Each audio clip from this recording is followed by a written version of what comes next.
Thanks for your time today and your interest in attestation. This is part 1 of attestation secure boot using our ATECC608A. This presentation covers a few secure boot methodologies using this device. Secure boot, as well as secure download firmware upgrade, better known as secure DFU, fall under the category of attestation. Attestation is the affirmation that something is correct, true, or genuine. Secure boot assures only genuine code is executed on startup of the system. Secure DFU would assure the code being sent to the system is truly genuine and comes from a known good source. There can also be runtime attestation. This is where the code is checked on the fly while the system is operating to make sure no code was tampered with. Local attestation could be programmed as a periodic check of the code. A bit more secure than that would be remote attestation, where a remote authority asks for a particular section of code to be hashed, possibly signed, and sent back for authentication. This presentation covers secure boot only. Please see part 2 of this presentation for the description of secure DFU. Let's first consider asymmetrically authenticated secure boot sequence. This will be accomplished by verifying the digital signature of the application image. This signature was provided by the OEM using the OEM private key. This is an extremely secure method, which is ill-suited for execution by the firmware of an MCU, especially a lower performance MCU. There is a significant burden in code size as well as execution time for elliptic curve mathematics. Coding these crypto primitives in the bootloader could easily cause the code to outsize the bootloader. Not to mention the need to secure the OEM public key. But let's talk about the needs of the public key in just a minute. What I want to say now is Microchip's crypto devices offers hardware acceleration for elliptic curve mathematics, with an ECDSA verify occurring in only about 50 milliseconds. Code size is also significantly reduced to a simple API call. We start off in this condition. Programmed into the MCU is a bootloader. This bootloader drives the entire process. Also programmed into the MCU is the application image. And finally, we have a signature of the application image stored as well. The signature is the result of an ECDSA sign operation on the hash of the application image. The sequence of the operation is as follows. The application image is hashed, creating a digest. In some cases where we need to limit time spent in boot, this digest is sometimes pre-stored in Flash, so it's immediately available. Best practices would suggest that we hash the entire AI every time we boot. I often say there's no perfect security. Security is a hurdle, which we just make higher than our adversaries will jump. You need to decide how high they'll jump and adjust accordingly. This digest, along with the stored application image signature, are sent to the crypto element for verification. The signature of the AI digest and the OEM public key are fed into an ECDSA verify function. Now let's get back to what I started to say about the public key. Public keys are not secret. They're open to everyone. But the OEM public key needs to be secured, therefore trusted, as it is the basis for this signature verification.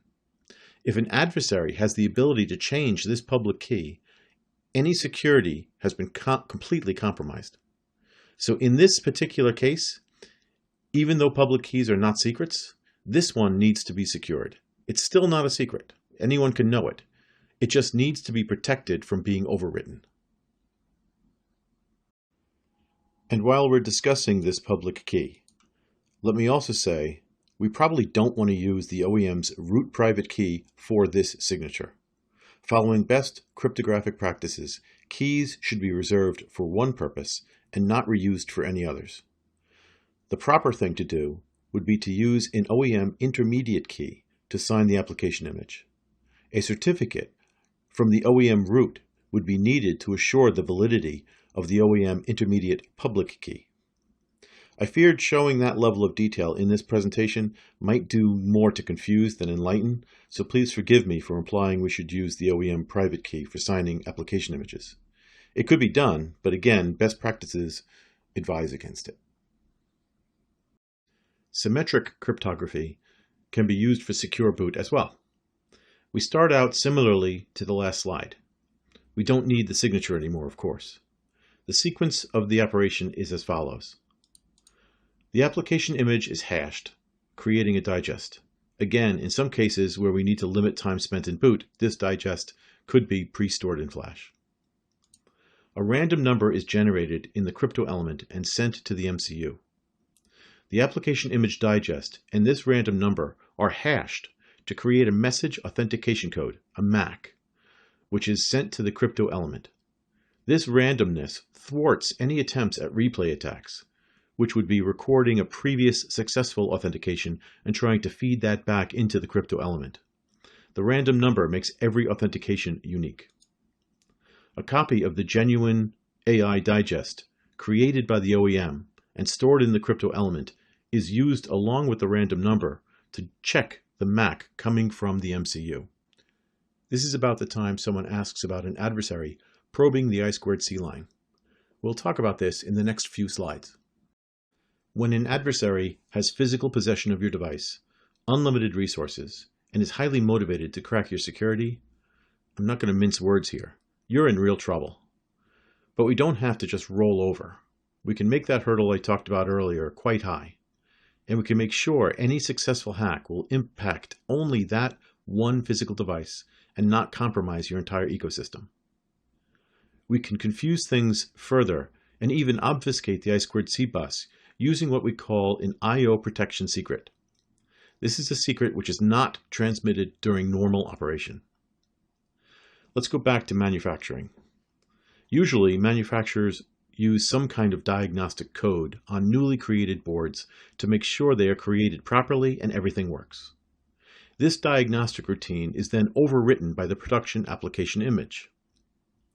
During that manufacturing cycle, in the relative security of the manufacturing line, this diagnostic code should ask the crypto element to create a unique random number to be used as the I/O protection secret for this particular microcontroller/crypto element pairing.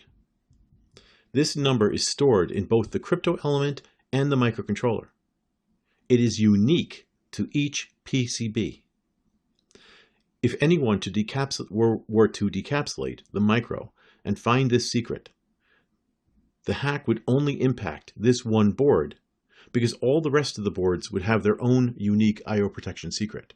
They would remain uncompromised.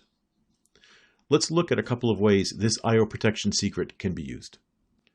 Let's revisit the symmetric secure boot sequence and add the I/O protection secret. We create the AI digest as we did before. We also create the random number in the crypto element and send it to the MCU as we did before. But this time, we also feed the I/O protection secret into the hash function.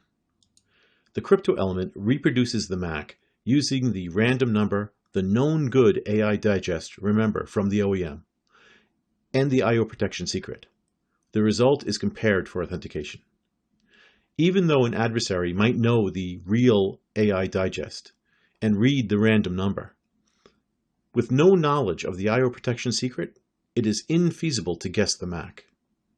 Now let's see how we can use the I/O protection secret to hide that random number or anything else we want to obfuscate when it rides across the I2C bus. We can use the I/O protection secret to obfuscate the I2C bus when sending a secret across. The method is quite simple. Let's imagine we ask the crypto element to create an encryption session key.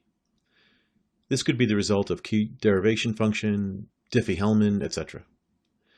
That secret is first exclusive ORed with the I/O protection secret inside the crypto element.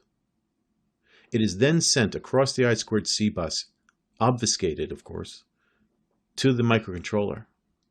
When the microcontroller receives the obfuscated secret, it exclusive ORs it with the I/O protection secret again, thereby revealing the original secret sent.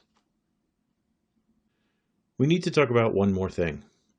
As we know, the crypto element is inherently secure, but not so much the microcontroller.